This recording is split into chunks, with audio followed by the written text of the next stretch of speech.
Hi everyone, Helen Blunden here at Activate Learn on Twitter. It is time for another book review, and this time round, oh my God, I've got a George Orwell book, and I love George Orwell. And in fact, I've bought his entire collection and I've got his books now on my bookshelves, which I love and have decided that I'm going to go through each of them.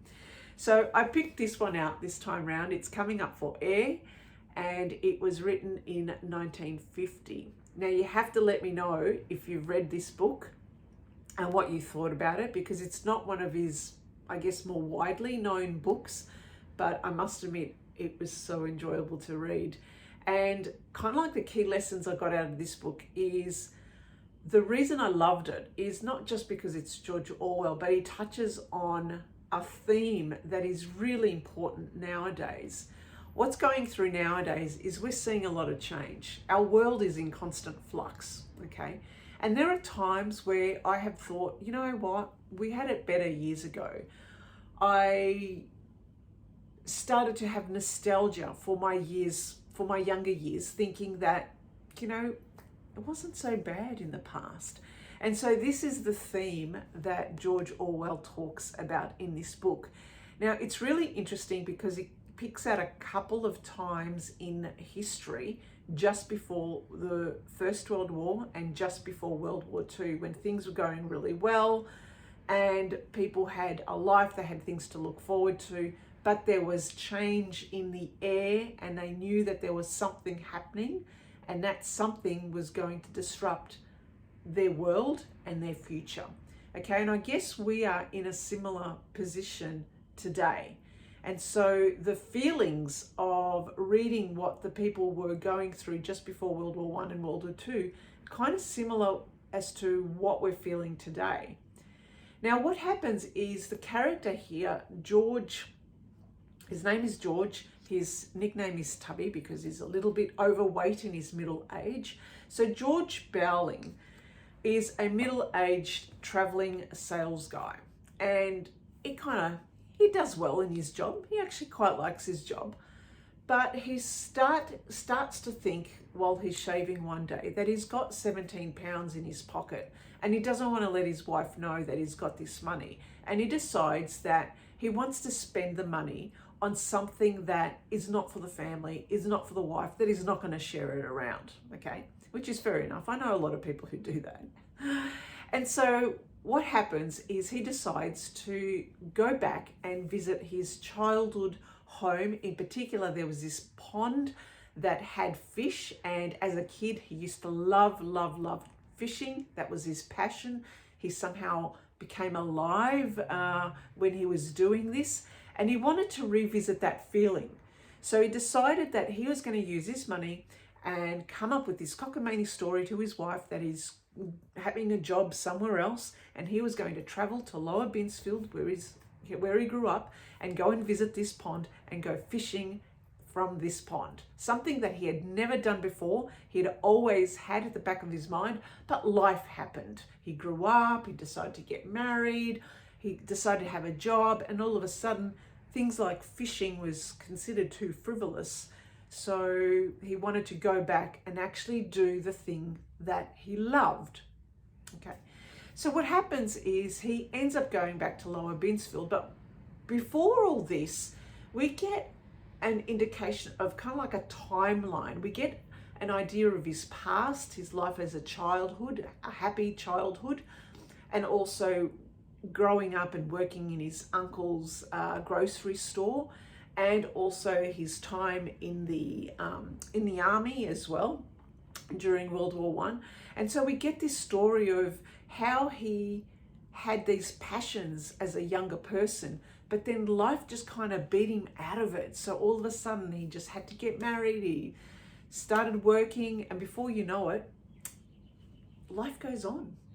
You know, and we all connect with this. This is why I love this book. But he realized that you know, there's a change coming, and this change that is reflected in this book were the bombers flying up overhead, so getting ready for war. And he thought about the fact that something's going to change. the future is going to be different, and they're kind of at a point in time where they just have to enjoy what they're doing because they're not going to recognize it in the near future. And so the themes are really of all this book is about nostalgia. The fact that he reminisces about his childhood. He goes back to longing about those passions that he had in the past. And he wonders what they're going to be like. Now, when he does arrive to Lower Binsfield, the place has changed. Of course it's changed. It's been many years. So you can expect that, the houses have been put up, the population has increased. So he goes to his town and he doesn't recognize anyone, nor do they recognize him. He doesn't recognize the buildings. He struggles trying to find his way around, and yet he's somehow at odds. He kind of observes life in the town, and yet he's also far apart from it because he can't connect with it.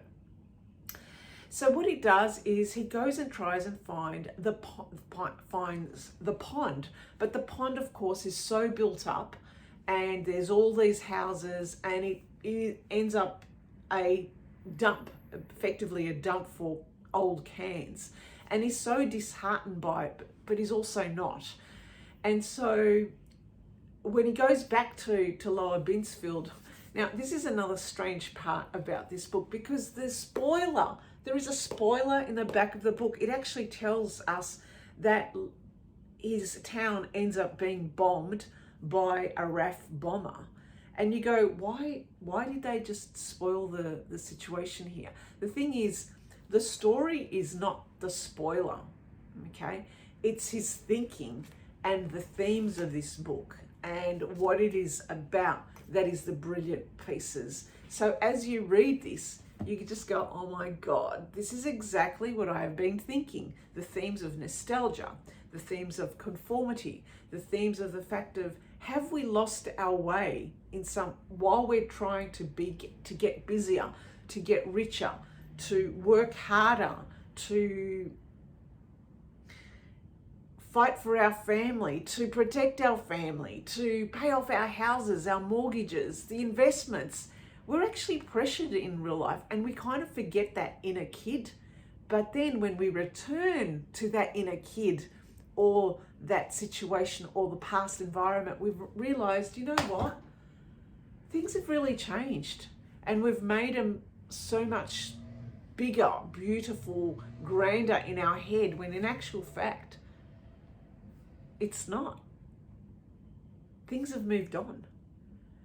And then we realize that change is just something that change will always be there.